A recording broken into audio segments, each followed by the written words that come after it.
আজকের পদার্থবিজ্ঞান ক্লাসে সকলকে স্বাগতম। প্রথমে শিক্ষক পরিচিতি। আমি খান আব্দুল্লাহ মামুন, প্রভাষক, পদার্থবিজ্ঞান বিভাগ, সরকারি বিএল কলেজ, খুলনা। পাঠ পরিচিতি। আজকে পঠিত অধ্যায় তাপগতিবিদ্যা। তো গতদিন আমি এই তাপগতিবিদ্যা অধ্যায়ের উপরেই ক্লাস নিয়েছিলাম। আজও সেই তাপগতিবিদ্যার বাকি অংশ পড়াচ্ছি। শিখনফল। এই অধ্যায় শেষে শিক্ষার্থীরা তাপ ইঞ্জিনের যান্ত্রিক দক্ষতা হিসাব করতে পারবে, প্রত্যাগামী ও অপ্রত্যাগামী প্রক্রিয়া সম্পর্কে জানতে পারবে, কার্নোর প্রত্যাগামী ইঞ্জিন সম্পর্কে জানতে পারবে। প্রত্যাগামী প্রক্রিয়া, যে প্রক্রিয়া বিপরীতমুখী হয়ে প্রত্যাবর্তন করতে পারে তাকে বলা হয় প্রত্যাগামী প্রক্রিয়া। আমি প্রত্যাগামী প্রক্রিয়ায় উদাহরণ দিই।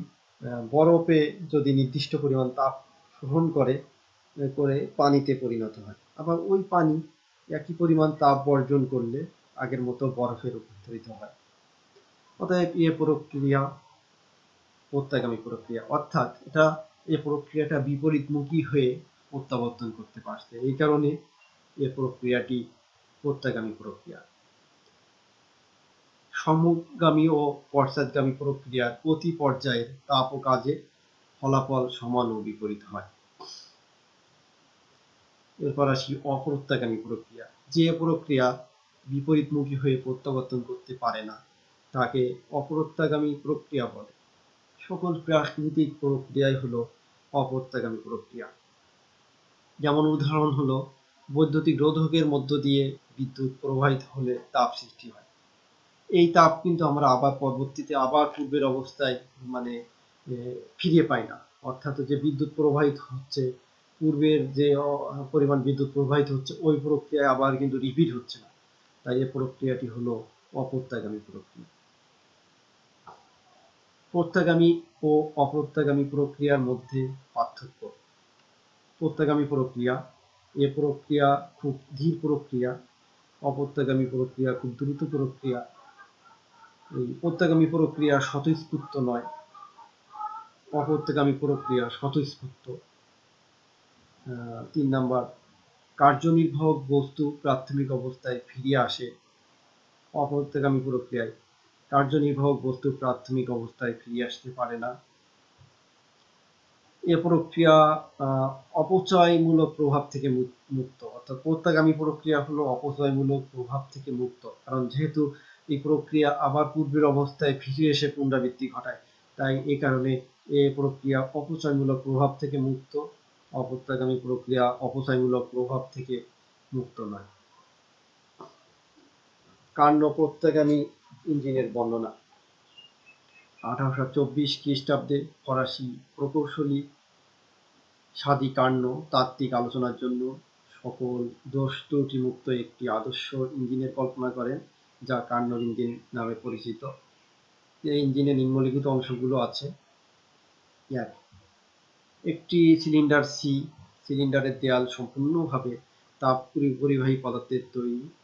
তাপ পরিবাহী পদার্থের তৈরি একটি চাপযন্ত্র বা পিস্টন পি ঘর্ষণহীনভাবে সিলিন্ডারের মধ্যে ওঠানামা করতে পারে। সিলিন্ডারের তলদেশ থাকে তাপ সুপরিবাহী পদার্থ দ্বারা তৈরি থাকে। অর্থাৎ আমি এখন চিত্রে চলে যাই, দেখি এখানে আছে। এখানে দেখা যাচ্ছে যে এই যে পিস্টন, পিস্টনটি কি ফ্রিকশনলেস পিস্টন, অর্থাৎ হলো ঘর্ষণ বিহীন পিস্টন। এখন এখানে বলা আছে যে এটা হলো সিলিন্ডার। তো এখানে আছে কন্ডাক্টিং ওয়্যার, অর্থাৎ হলো এই যে নিচের যে অংশ, এই অংশটা তাপ সুপরিবাহী, আর এর যে এই সাইড এটা তাপ উপরিবাহী, এটা অন্তরক, এটা অন্তরক, 3 সাইডেই অন্তরক, 1 2 3, 3 সাইড অন্তরক, শুধু নিচের পৃষ্ঠটাই হলো তাপ কন্ডাক্টিং, অর্থাৎ হলো পরিবাহী। তারপর এখানে আছে হলো সোর্স আছে, উৎস আছে, এখানে আছে হলো সিঙ্ক, অর্থাৎ হলো তাপ গ্রাহক, আর এটা হলো ইনসুলেটিং প্যাড, অর্থাৎ ইনসুলেটিং অর্থ হলো অন্তরক প্যাড। এটা এই হলো কার্নো ইঞ্জিনের স্ট্রাকচার। এখন আমি এর পরবর্তী অংশ 2 নম্বরে আছে উচ্চ ধারণ ক্ষমতা বিশিষ্ট একটি উত্তপ্ত বস্তু এস তাপ উৎস হিসাবে কাজ করে। হ্যাঁ, তাপ উৎসটি উচ্চ তাপমাত্রায় টিয়ান কেলভিন তাপমাত্রায় রাখা হয়। তাপ উৎসটা আমরা চিত্রে দেখি, এটা হলো এই সোর্স অর্থাৎ তাপ উৎস। তাপ উৎস হলো উচ্চ তাপমাত্রা বিশিষ্ট, এটা হলো টিওয়াই। এটা তো তাপ হলো বর্জন করলো, এখান থেকে তাপ অন্য কোথাও গেল, যাওয়ার তাপ প্রদান করার পরও এর তাপমাত্রার কোনো পরিবর্তন হবে না। এটা কিন্তু বাস্তবে সম্ভব না। এই যে কার্নোর যে ইঞ্জিন, এটা কাল্পনিক ধারণা মাত্র। তারপরও এই ইঞ্জিনটি কেন রাখা হলো, একটা প্রশ্ন আসে যে ইঞ্জিন কেন আমরা পড়ছি, যেহেতু এটা বাস্তবে সম্ভব হচ্ছে না। আধুনিক যে ইঞ্জিনগুলো তৈরি করা হচ্ছে সেগুলো এই কার্নোর ইঞ্জিনের ধারণা থেকেই তৈরি করা হচ্ছে। এই কারণে এই ইঞ্জিনটা আমরা পাঠ করি, এটা অনুশীলন করি। তো তাহলে সোর্স সম্পর্কে বললাম। এরপর 3 নাম্বার, উচ্চ তাপ ধারণ ক্ষমতা বিশিষ্ট একটি শীতল বস্তু বি তাপ গ্রাহক হিসেবে কাজ করে। তাপ গ্রাহকটি নিম্ন তাপমাত্রায় রাখা হয় T2, T1 greater than T2। এই যে এটা হলো তাপ গ্রাহক। তাপ গ্রাহক হলো, এখানে আমরা যদি তাপ দিই, তাপ দেওয়ার পরও এটার তাপমাত্রার কোনো পরিবর্তন হবে না, তাপমাত্রা একই থাকবে। এই জন্য এটাকে বলা হয়, এটা হলো আদর্শ তাপ গ্রাহক। কারণ তাপ দিলে তো নর্মালি তাপমাত্রা বাড়ার কথা, কিন্তু এখানে বাড়ছে না, এই জন্য এটা হলো আদর্শ তাপ গ্রাহক। এরপর 4 নাম্বার, ডি সম্পূর্ণ তাপ অন্তরকের তৈরি একটি আসন। তাপ উৎস ও তাপ গ্রাহক উচ্চ তাপ ধারণ ক্ষমতা বিশিষ্ট হওয়ায় তাপের আদান প্রদানের ফলে এদের তাপমাত্রা প্রায় অপরিবর্তিত থাকে।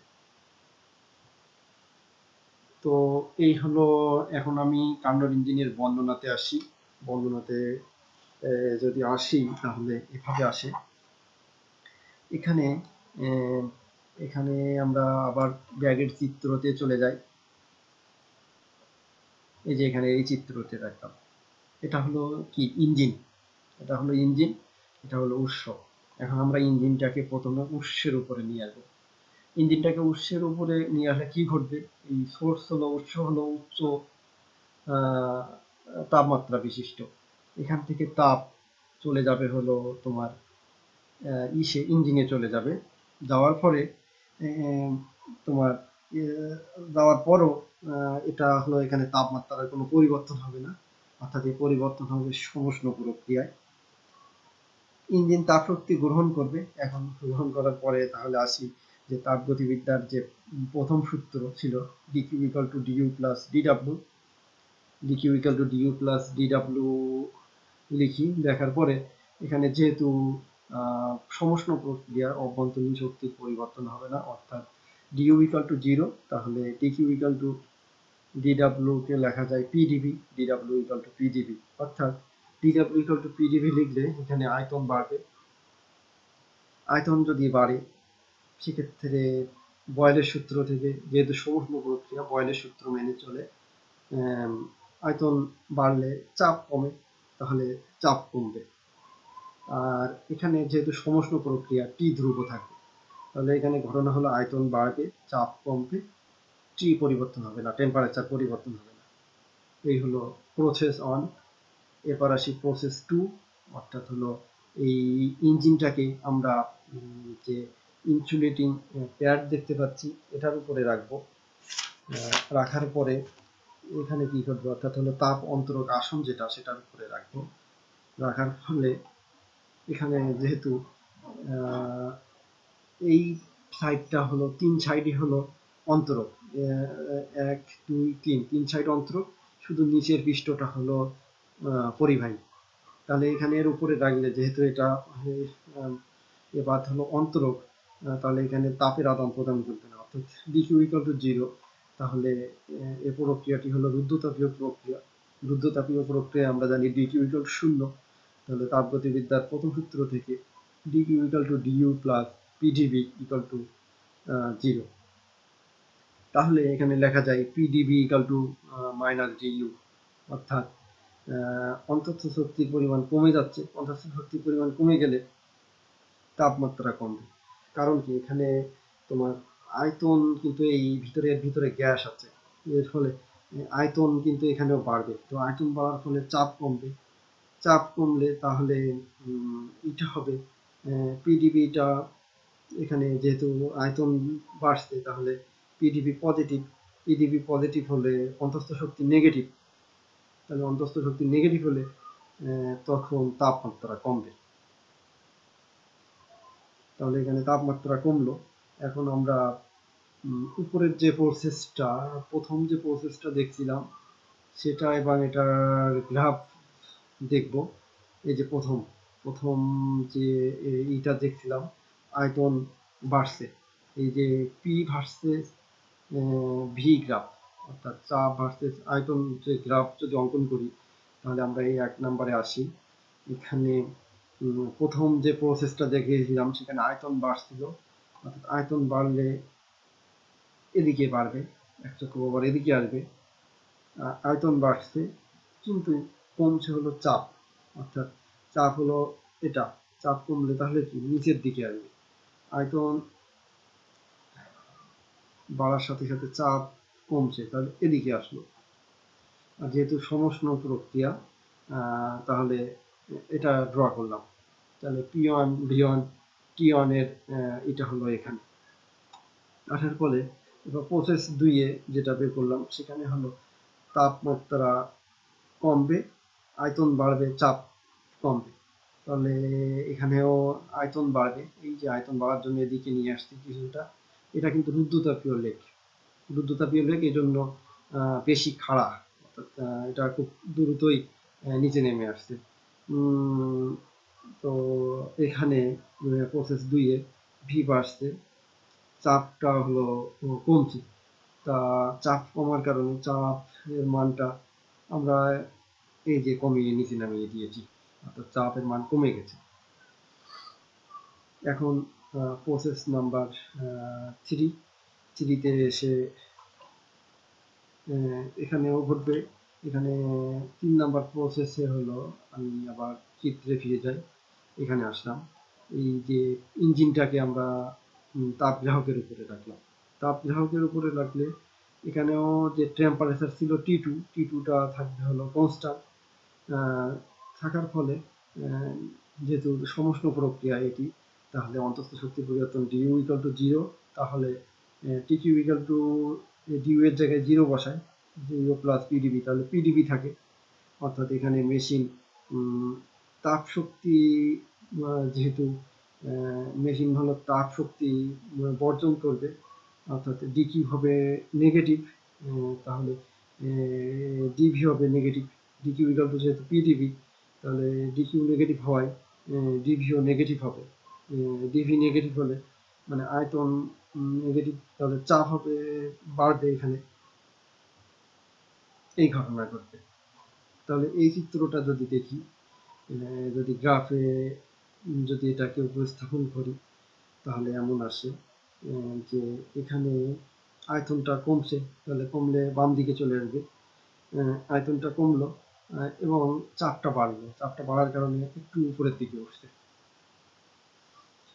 পি বাড়ছে উপরের দিকে উঠছে, কারণ পি হলো ওয়াই অক্ষ বরাবর। তো এটি হলো। এরপর আবার আমরা প্রসেসটা এবার কি করব, এবার এই যে ইঞ্জিনটাকে আবার হলো অন্তরকের উপরে রাখবো, অন্তরক প্যাডের উপরে রাখবো, রাখার ফলে এখানেও হবে রুদ্ধতাপীয়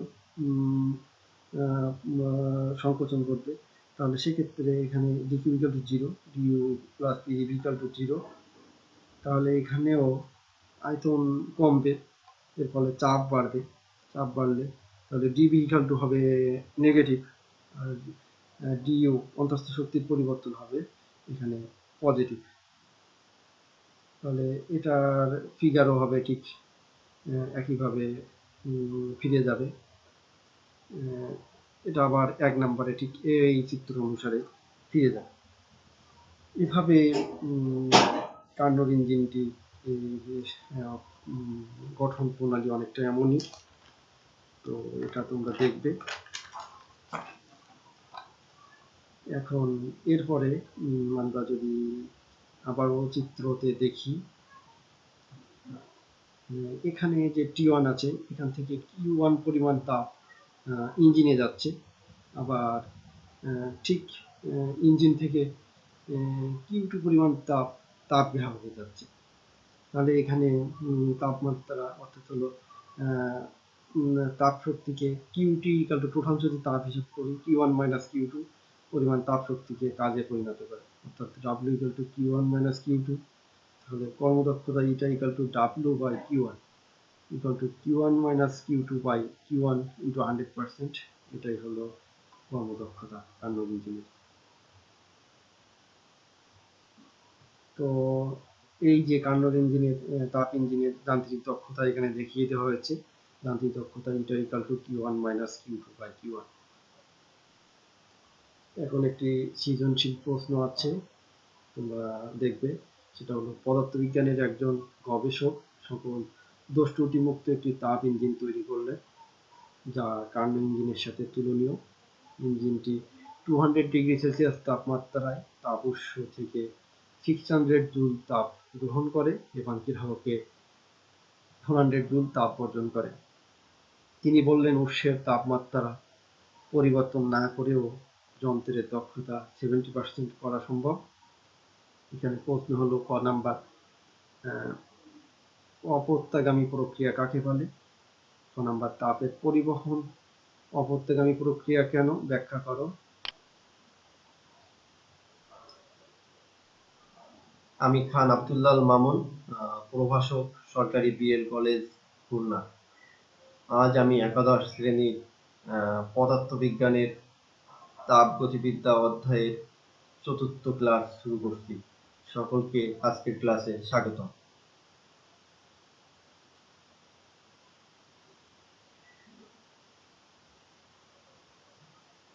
তো গতদিন আমি সর্বশেষ তোমাদের তাপগতিবিদ্যা দ্বিতীয় সূত্র সম্পর্কে আলোচনা করেছিলাম। তার আগে তাপগতিবিদ্যার প্রথম সূত্র সম্পর্কেও আমি আলোচনা করেছি। তো আজকে অধ্যায় শেষে শিক্ষার্থীরা তোমরা জানতে পারবে যে তাপগতীয় স্থানাঙ্কগুলোর মধ্যে বিভিন্ন সম্পর্ক সম্পর্কে জানতে পারবে। রুদ্ধতাপীয় প্রক্রিয়ায় আয়তনের প্রসারণের ক্ষেত্রে চূড়ান্ত চাপ নির্ণয় করতে পারবে। তাপগতিবিদ্যার প্রথম সূত্র সংশ্লিষ্ট সৃজনশীল সমস্যার সমাধান করতে পারবে। তো আমি শুরুতেই শুরু করছি তাপগতীয় স্থানাঙ্কগুলোর মধ্যে বিভিন্ন সম্পর্ক নিয়ে আলোচনা। তো এখানে আমরা প্রশ্নটি এভাবে আসে যে দেখাও যে রুদ্ধতাপীয় পরিবর্তনের সময় আদর্শ গ্যাসের ক্ষেত্রে PV to the power gamma equal to ধ্রুবক। ধরি ঘর্ষণহীন পিস্টন লাগানো একটি সিলিন্ডারের মধ্যে 1 মোল গ্যাস আছে। তাহলে আমরা যদি এই গ্যাসের চাপ P, আয়তন V, তাপমাত্রা T এবং অভ্যন্তরীণ শক্তিকে U ধরি। এখন এই গ্যাসে DQ পরিমাণ তাপ শক্তি সরবরাহ করায় এর চাপ, আয়তন, তাপমাত্রা ও অভ্যন্তরীণ শক্তির পরিবর্তন হবে। পরিবর্তনগুলো যথাক্রমে dP, অর্থাৎ dP হলো চাপের পরিবর্তন, আয়তনের পরিবর্তন হলো dV, তাপমাত্রার পরিবর্তন dT এবং অভ্যন্তরীণ শক্তির পরিবর্তন হলো du। তাহলে এক্ষেত্রে আমরা তাপ প্রয়োগের ফলে বাহ্যিক কাজ সাধিত হবে, সেটাকে আমরা dW দিয়ে প্রকাশ করি। তাহলে তাপগতিবিদ্যার প্রথম সূত্র থেকে আমরা লিখতে পারি যে dQ equal to du plus dW, বা dQ equal to du plus, আমরা dW সমান জানি যে কাজ সমান বল গুণ সরণ, সেখান থেকে আসছে হলো PdV। আমরা পূর্বের ক্লাসেই দেখিয়েছি যে PdV কিভাবে আসলো, কৃত কাজ dW সমান।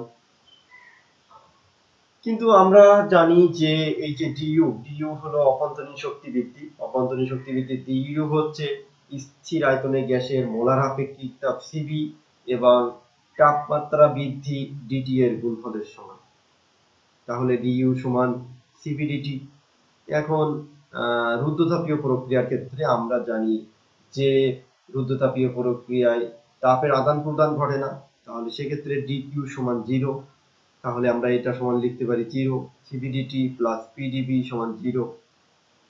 আবার এক মোল গ্যাসের ক্ষেত্রে আমরা লিখতে পারি যে আমরা জানি, তোমরা ভাপজনীন গ্যাস দ্রবকের ক্ষেত্রে জানি যে পিভি সমান আরটি এই এক মোল গ্যাসের জন্য। তাহলে এমনিতেই ছিল পিভি সমান এনআরটি, সেখানে এখানে এক মোল যেহেতু এন এর মান 1, তাহলে আসলো পিভি সমান আরটি।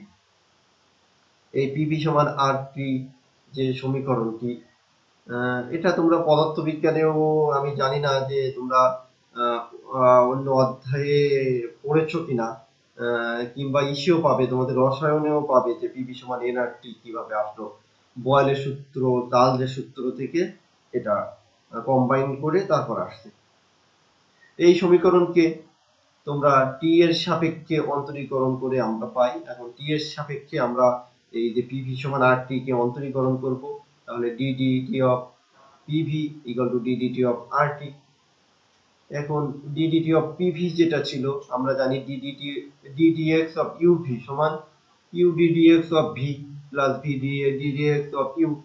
তোমরা এটা গণিতেই শিখেছো, কিংবা অন্তরীকরণ আমাদের মানে প্রথমের দিকের অধ্যায়ে আছে, তোমরা সেখানেও দেখেছো, ভেক্টরে দেখেছো। তো এখানে পিভি, তাহলে পি হলো ইউ, ইউটা হলো পি, তাহলে P D DT of V plus V DT of P equal to ছিল আর টি, টি এর সাপেক্ষে, তাহলে ডি ডিটি অফ টি সমান 1, আর আরটা হলো ধ্রুবক, তাহলে আরটা থাকে আর ইন্টু 1, আরই থাকে, এটা আসলো। তাহলে এই সমীকরণটাকে লেখা যায় PDV plus VDP equal to, যেহেতু ডিটি আছে নিচে, ডিটি লসাগু করলে ইন্টু মাল্টিপ্লাই করলে তাহলে আসে আর ডিটি, তাহলে ডিটি সমান P D V plus V D P divided by R. এই যে ডিটি এর মানটা পেলাম, এই মানটাই আমরা উপরে যে 1 নম্বর সমীকরণ পেয়েছি যে সিবিডিটি প্লাস পিডিবি সমান 0, 1 নম্বর সমীকরণে এটি ছিল। তো এখানে আমরা মানটি বসাবো, তাহলে মানটি বসাইলাম আমরা, ডিটি এর মান equal to CV PDV plus CV VDP plus এই যে আর লসাগু করলে আর পিডিভি, নিচে আর আছে আর ইন্টু 0, তাহলে 0 চলে আসে। এই লাইনটা শেষ করলাম। এরপরে আসি C V P D V plus C V V D P plus এই আর আর সমান আমরা গত ক্লাসেই দেখিয়েছিলাম যে C P minus C V equal to R, কত দিনের ক্লাস দেখলেই তোমরা বুঝতে পারবে। তো ওইখান থেকেই আমরা আর এর স্থলে লিখবো যে C P minus CV into PDV equal to 0। এরপর CV P D V plus C V V D P plus CP PDV minus CV PDV equal to 0।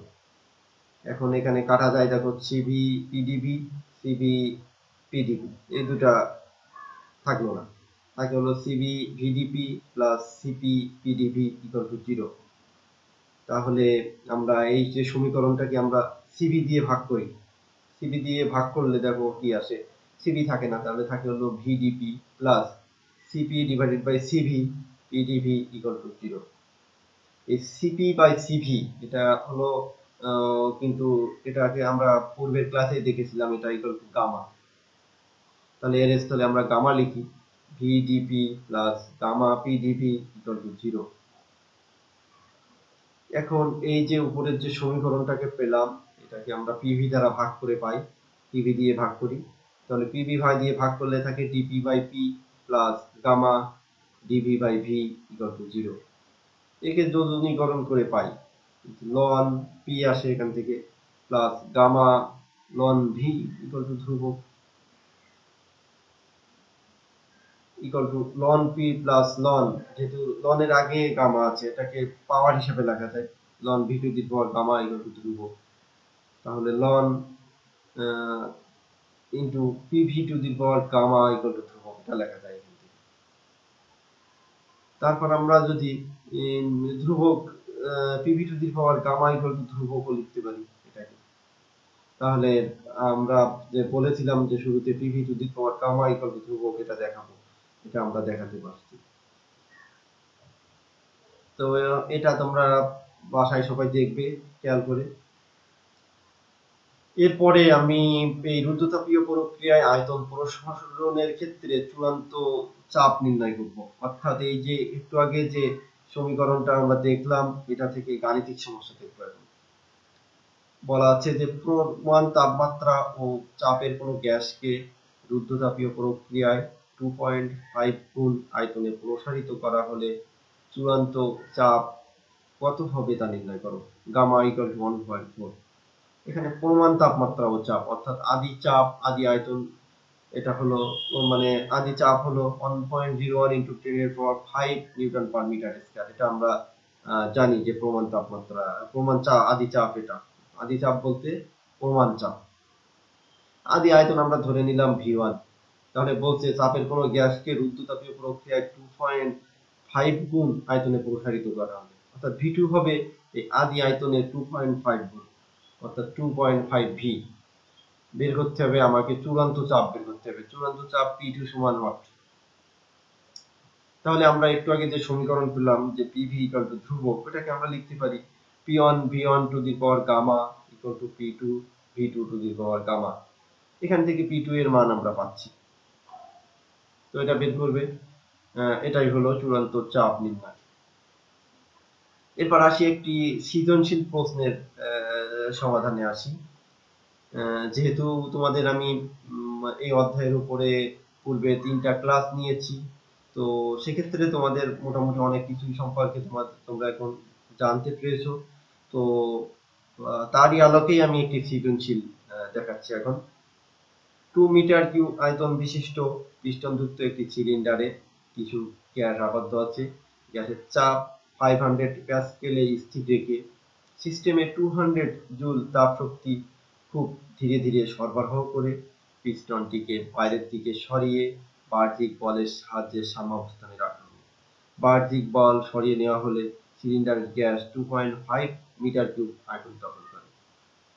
এখানে 2 মিটার কিউব আয়তন বিশিষ্ট, অর্থাৎ আদি আয়তন যেটা V1 যদি বলি, সেটা হলো 2 মিটার কিউব। আবার এই বাহ্যিক বল সরিয়ে নেওয়ার ফলে সিলিন্ডারের গ্যাস এত আয়তন দখল করে, অর্থাৎ আয়তন বাড়ছে। তাহলে শেষ আয়তন V2 সমান 2.5 মিটার কিউব। তাহলে আয়তন বৃদ্ধি আমরা বলতে পারি যে dV কিংবা del V equal to 2.5 minus 2 metre cube, অর্থাৎ 0.5 মিটার কিউব হলো ডেল V এর মান। এখন তাপ শক্তি সরবরাহ করা হলো 200 জুল, অর্থাৎ dq ইকুয়াল টু 200 জুল। এরপর দেওয়া আছে চাপ P সমান 500 প্যাসকেল। এই ইনফরমেশন গুলো এখানে দেওয়া আছে।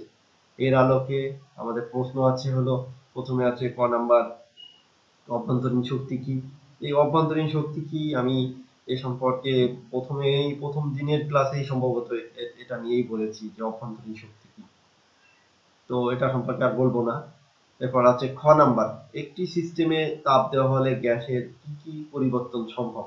এটাও আমি ক্লাসে আলোচনা করেছি, হয়তো সরাসরি এভাবে ছিল না, কিন্তু তোমরা একটু চিন্তা করলেই এটি পাবে যে একটি সিস্টেমে তাপ দেওয়া হলে গ্যাসের কি কি পরিবর্তন ঘটে।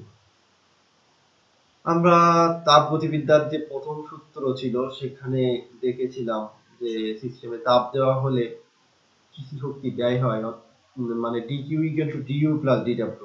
কিছু শক্তি ব্যয় হয় du মানে অভ্যন্তরীণ শক্তি বৃদ্ধিতে, আর dw বাহ্যিক কাজ সম্পাদনে।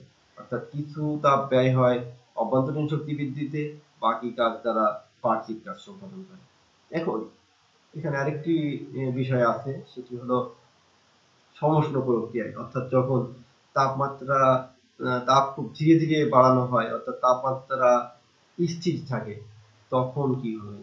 তখন ঘটে হলো অভ্যন্তরীণ শক্তির কোনো বৃদ্ধি ঘটে না, অর্থাৎ du ইকুয়াল টু থাকে 0, অর্থাৎ যে পরিমাণ তাপ দেওয়া হবে ঠিক সে পরিমাণ কাজ সম্পাদন করে সমষ্ণ প্রক্রিয়া। এই হলো খ নাম্বারের উত্তর। এরপর গ নাম্বারের উত্তর হলো গ্যাসের অন্তঃস্থ শক্তির পরিবর্তন নির্ণয় করো। এটাও তাপগতিবিদ্যার প্রথম সূত্র থেকে, dq equal to du plus dw। dq equal to du plus dw। তাহলে dq এর মান আমরা এখানে জানি, উপরে দেখো যে দেওয়াই আছে dq এর মান, কি পরিমাণ তাপ সরবরাহ করা হলো সেটা। এরপর আছে হলো ইকুয়াল টু সেটা ছিল হলো 200 জুল যে তাপ শক্তি সরবরাহ করা হয়, equal to DU plus DW সমান আমরা লিখতে পারি পিডিভি। পি এর মান, চাপের মান হলো বলা আছে 500 প্যাসকেল। তারপর আছে হলো ডিভি, ডিভি আমি তো বের করেছিলাম যে 2.5 মিটার কিউব হলো সর্বশেষ আয়তন, আর শুরুতে আয়তন ছিল 2 মিটার কিউব, মাইনাস করে আসছিল 0.5 মিটার কিউব, এটাই হলো আয়তনের পরিবর্তন, অর্থাৎ ডিভি ইকুয়াল টু 0.5। তাহলে 0.5 ইন্টু 200, এদিকে এখানে 500 আসলো, আর শুরুতে ডিকিউ এর মান ছিল 200, তাহলে থাকে কি ডিইউ এর মানটা বাকি থাকে, এখান থেকেই আমি ডিইউ এর মানটা পাবো। তাহলে অন্তস্থ শক্তির পরিবর্তন যেটি আসবে সেটি হলো অন্তস্থ শক্তির পরিবর্তন। এটা তোমরা বাড়িতে সলভ করবে, আমি বলেই দিলাম, তারপরও তোমরা বাড়িতে সমাধান করবে। এরপর বলা আছে উদ্দীপকের আলোকে স্থির চাপে গ্যাস দ্বারা কৃত কাজের পরিবর্তন গাণিতিকভাবে ব্যাখ্যা করো। স্থির চাপে গ্যাস দ্বারা কৃত কাজ আমরা জানি ডিডব্লিউ সমান পিডিভি।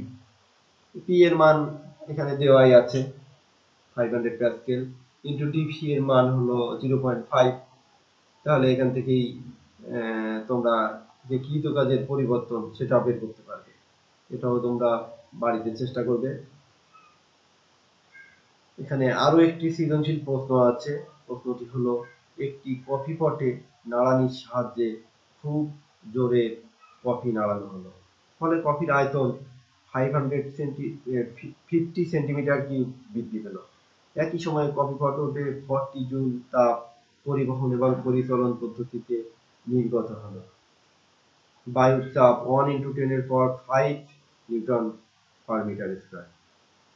এখানে প্রশ্ন হলো ক তাপীয় সিস্টেম কি, খ গ্যাস সম্প্রসারণে সমষ্ণ প্রক্রিয়ায় কৃত কাজ সমতাপ প্রক্রিয়ায় কৃত কাজ অপেক্ষা বৃহত্তর, ব্যাখ্যা করো।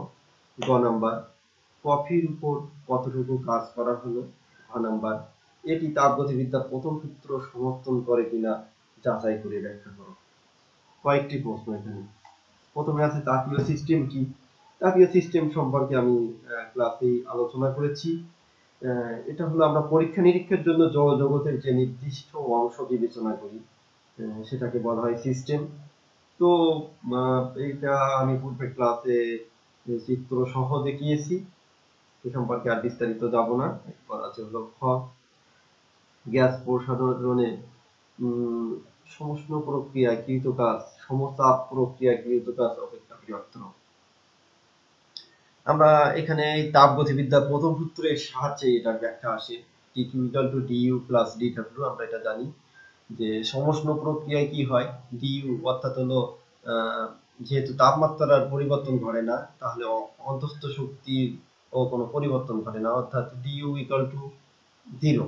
তাহলে ডিকিউ ইকুয়াল টু ডিডব্লিউ, অর্থাৎ যে পরিমাণ তাপ সরবরাহ করা হবে পুরোটাই বাহ্যিক কাজ সম্পাদনে ব্যয় হবে। কিন্তু শুদ্ধতাপীয় প্রক্রিয়ার ক্ষেত্রে কি ঘটবে, DQ equal two DU plus DW. এখানে অন্তস্থ শক্তি যে পরিমাণ তাপ দেওয়া হবে তার কিছু শক্তি অন্তস্থ শক্তিতে ব্যয় হবে, আর বাকিটাটুকু দিয়ে কাজ সম্পাদন হবে। অর্থাৎ এখানে যেহেতু অন্তস্থ শক্তি বৃদ্ধিতে কিছু ব্যয় হচ্ছে, এই জন্য কাজের পরিমাণটা কমে যাচ্ছে। এই জন্য গ্যাস প্রসারণের সমস্ত প্রক্রিয়ায় যে কৃত কাজ সমচাপ প্রক্রিয়ায় কৃত কাজ অপেক্ষা বৃহত্তর হয়। আশা করি এটির উত্তর তোমরা পেয়ে গেছো এবং উত্তর করতে পারবে। পরের প্রশ্নটি হলো কফির উপর কতটুকু কাজ করা হলো সেটা দেখাই তোমাদের। এই যে আমরা উপরে দেওয়া আছে, দেখো যে বায়ুর চাপ equal to 1 × 10⁵ newton per metre square, আয়তনের পরিবর্তন del V equal to 50 centimetre cube. Centimetre কিউবকে মিটার কিউবে নিয়ে যাও, আমরা জানি 1 মিটার সমান 100 সেন্টিমিটার, তাহলে 100 সেন্টিমিটার যেহেতু মিটার কিউবে নিয়ে যাব, তাহলে 100 সেন্টিমিটার 3 টাইমস দিয়ে ডিভাইড হবে, তাহলে 10⁻6 মিটার কিউব। আমরা জানি কাজ W সমান P ডেল ভি, P এর মান জানি, ডেল ভি এর মান জানি, তাহলে এখান থেকে আমরা কাজের পরিমাণ বের করতে পারবো। এরপর পরের প্রশ্নটি ছিল এটি তাপগতিবিদ্যার প্রথম সূত্র সমর্থন করে কিনা যাচাই করো। এখানে আমরা জানি যে dq equal to du plus dw, dq সমান -40 জুল দেওয়া যাচ্ছে, equal to du plus pdv, p এর মান দেওয়া আছে হলো 1 into 10 এর power 5 into dv এর মান হলো 50 into 10 inverse 6